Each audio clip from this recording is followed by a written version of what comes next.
Hello, my name's Charlotte and I'm going to tell you about my story. When I was about 6, I was at school playing on the school field when I did a handstand with my friends. When I went home that evening, I had some awful pain, tremendous pain in my left arm. My parents were very worried. I was walking around for the next few weeks clutching onto my elbow. We went to hospital where they told me that I had broken my arm and I needed to go to physiotherapy.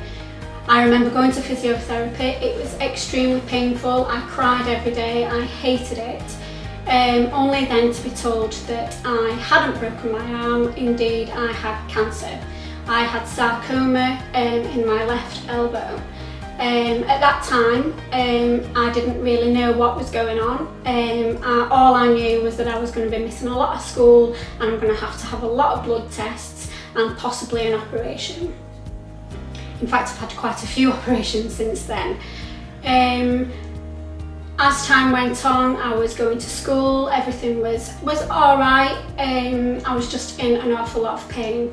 And then I remember sitting in the bath one day when my mum said to me that you're very ill and that the only way that they can save your life is cutting your arm off. At the age of 7, I didn't really know, whatever. I wasn't really bothered. I thought it was quite cool at the time. However, looking back, as a child, I went to Birmingham Hospital where they amputated my arm. Surprisingly, it was an alright experience. I got lots of time off school. All my friends had given me cards. In fact, I loved every minute of it. Apart from the pain and apart from the fact that I went to sleep with 2 arms and woke up with 1. I had no idea what to expect. All I knew was that my mum was there and everything was going to be alright. I lived my life. I was made to wear a prosthetic arm and I hated that. Didn't want to wear a prosthetic arm and as you can see, I'm still not wearing a false arm. And basically I just want to let people know that if you're diagnosed with cancer or any kind of illness at all, it may seem awful at the time. You might be in lots and lots of pain.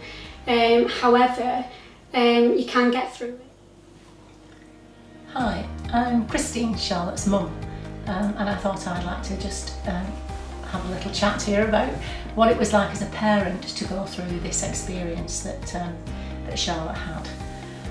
That's lasted really from her being the age of 7 right through until 12 months ago when she was finally discharged from the Christie Hospital at Manchester. So it's been a long experience, and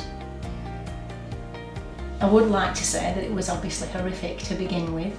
When you're given bad news about your child, it's a parent's worst nightmare, and I never want to sound as though I'm taking that away or demeaning that experience. Initially, it's a shock and it's awful, and I'd be the first one to say that. However, you can see from here, and if you've heard her talking, there is a silver lining to this story because Charlotte's still with us. She's bright, she's strong, she's funny, she's ambitious, she's all of those things that you would want from your child. Yet she had cancer, she had radical treatment for that cancer, she actually lost her arm.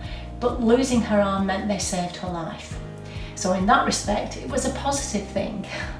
May not sound like a positive thing, and it was obviously very worrying to begin with, but keeping that in mind, that it was going to save her life, helped us to go along with that decision, if you like, and to deal with that. As a parent, I think the important thing to say is to always remember that your children look to you for guidance. So when your child's ill, they look to you to see how you're dealing with it. So we always tried not to kind of awfulise the situation in front of Charlotte. If we felt like that at any time, then we did that in private. Because whenever we're told anything, Charlotte would straight away look to us and see how we were responding to that news, whatever it might have been. And we were always conscious of that. And consequently, Charlotte I think Charlotte didn't suffer as much as she might have done if she'd have known what was really going on inside at the time. It isn't always easy, but I think if I had any advice to give at all about this situation, it would be very aware that your child is watching you for your response, and if you want to get them through this with as much ease as possible, then you've got to be very careful about how you behave in front of them. And that's what we try to do. Which I feel like it's worked, to be honest, because I honestly don't think that I would have been the person that I am if it wasn't for that. So I think my mum's right. My mum's right. Have we got that down on camera? Yeah. I don't think she's ever said that before. No, sure. Not pushy at all in the slightest. Oh gosh, no. No, but honestly, yeah, I do. I think both you and my dad, you know, it wasn't just about me, it was about the rest of the family. I have two brothers as well, and they had to, you know, they were part of the journey as well. And like I say, I do think if it wasn't for my mum and my dad and my family, that, you know, I probably wouldn't be the person who I am now. And we tried to keep things as normal as normal, for want of a better word, as normal as possible. And even when Charlotte wanted to go back to school, long before she was meant to go back to school after the operation on her arm, this is another decision, do we send her back to school or not? But Charlotte wanted to see her friends, she wanted to go back and get back into school life, and she was healing quite well.